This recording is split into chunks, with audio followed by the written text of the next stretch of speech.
Chapter 1. The Newport Beach Seagulls sucked. They used to have a legacy, no Stanley Cup yet, but they had still been a respectable team to play against. Once their founder, owner and manager, Ken Brown, had been found murdered, and one of his granddaughters inherited the team, everything fell apart. First, the captain, the one who happened to be dating Brown's older granddaughter, Catella, broke up with Catella and demanded to be traded after their home opener. Second, their goalie Brandon Thorpe was a suspect in the murder. Finally, Serafina Hansen's inexperience running a business, let alone a hockey team, became apparent to the point where most of the players who became free agents ended up signing with other teams for a pay cut simply because they wanted to be on a team that was not tainted with controversy. Also, they wanted an opportunity to actually win a cup, and they did not believe that was going to happen with the Gulls. Things needed to change. Serafina had a lot on her plate and a season under her belt. If she wanted to build a contending team, she needed to start with drafting and signing players that would help her do that, even if one of those players was involved in his own sort of controversy. Thank you for coming in today. Harper Crawford sat in a plush office overlooking the Pacific Ocean. There were pictures in frames hanging throughout the room, filled with family photos of her sisters, of their grandfather, of their players. Even though Serafina went to the University of California, Irvine, and graduated cum laude with a degree in communication, her degree did not adorn any of the walls.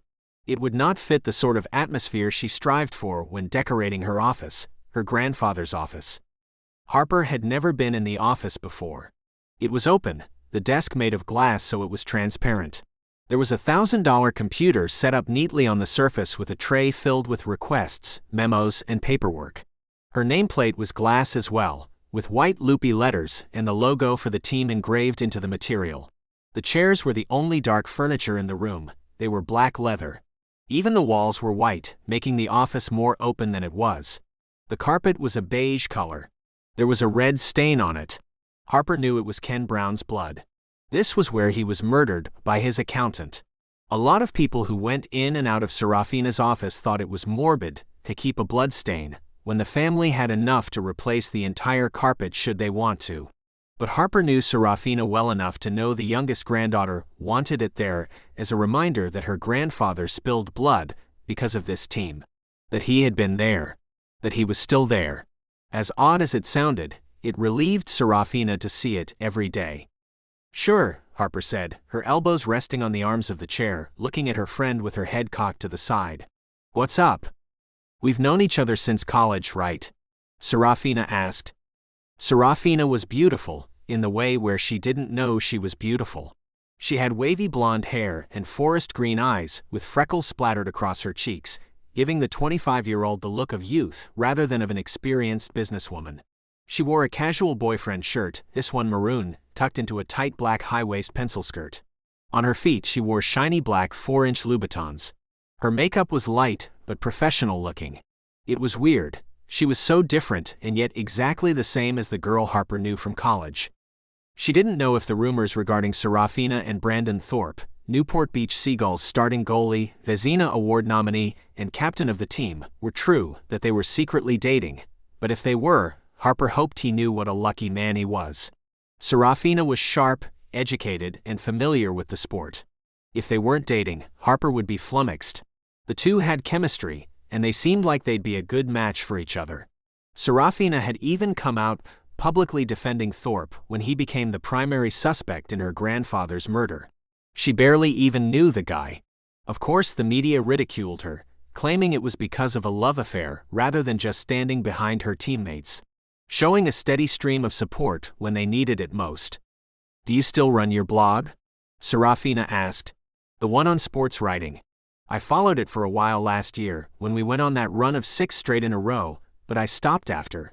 She let her voice trail off, and Harper didn't have the heart to finish it for her. After they went on their subsequent losing streak, which lasted 8 in a row, dropping them from a shaky .500 average to a .430, and crushing any hopes of making it to the playoffs as a wild card.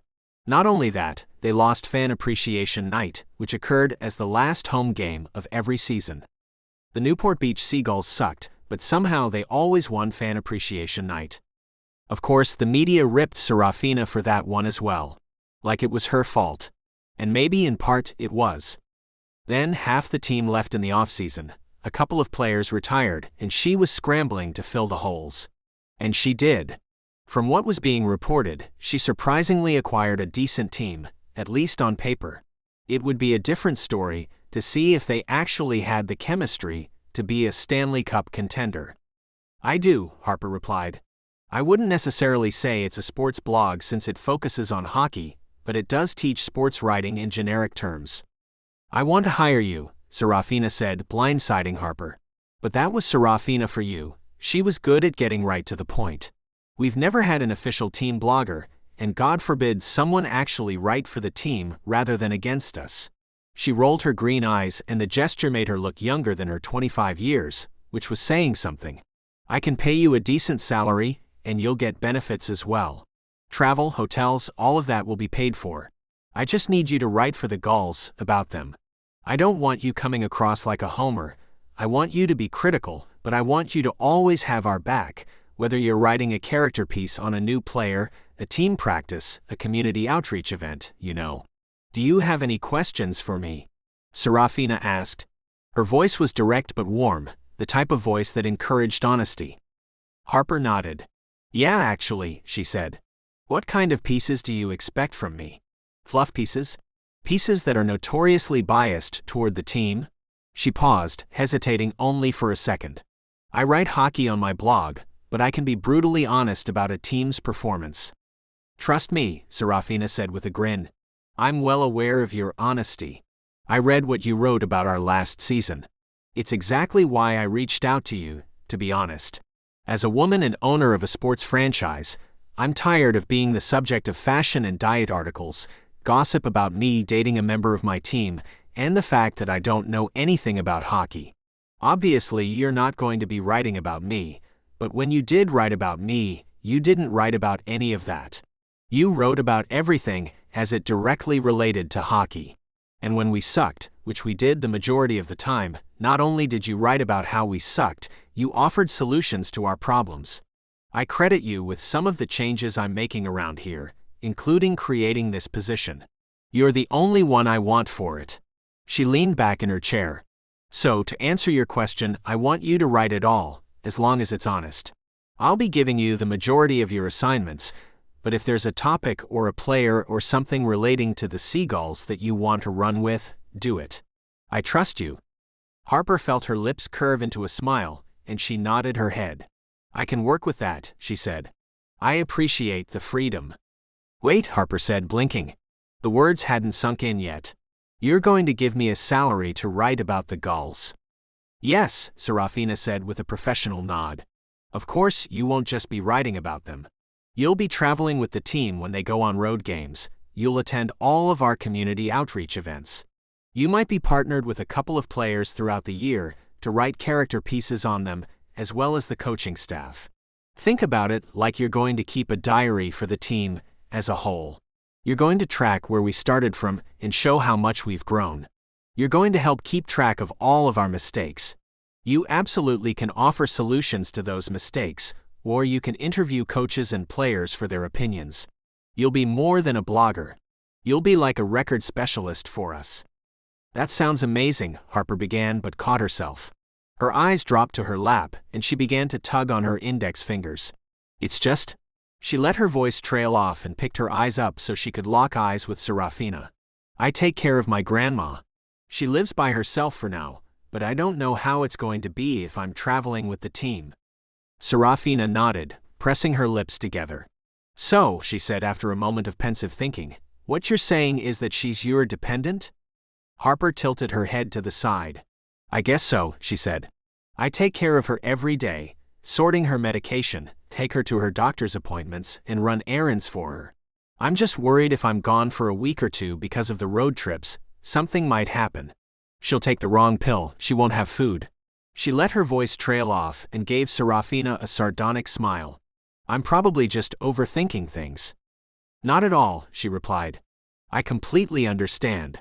Not that I had to take care of my grandfather by any stretch, but I completely get worrying about them and feeling responsible for their well-being. She crossed her arms over her chest, but it wasn't a defensive gesture. Would your grandmother feel comfortable if one of our on-call nurses checked in with her daily while you're gone? Harper's brow pushed up. She couldn't believe Serafina was offering that. It meant more to her than she realized, and she didn't know how to put into words the appreciation she was feeling toward the owner at that moment.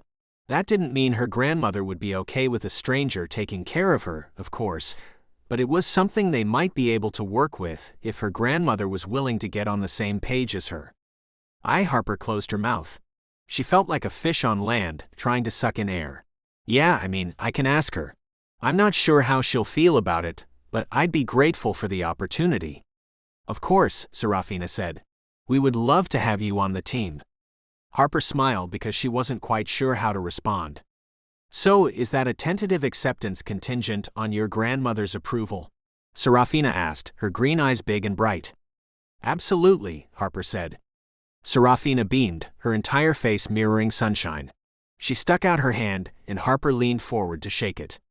Talk it over with your grandmother, Serafina said. Let's meet tomorrow after the press conference, so you can sign paperwork and we can talk about your first assignment. I'll email you details about our medical benefits and the different options you qualify for. If everything is good and done, you'll start tomorrow. How does that sound? Fabulous, Harper says, standing. Great. Serafina stood as well. I'm sure you heard, but tomorrow I'm hosting a press conference in the parking lot here. I'll be introducing the new players and coaching staff. I want you to come. Absolutely. Harper gave her new boss one last smile before turning and heading out of the office. So this was what it felt like to walk on air.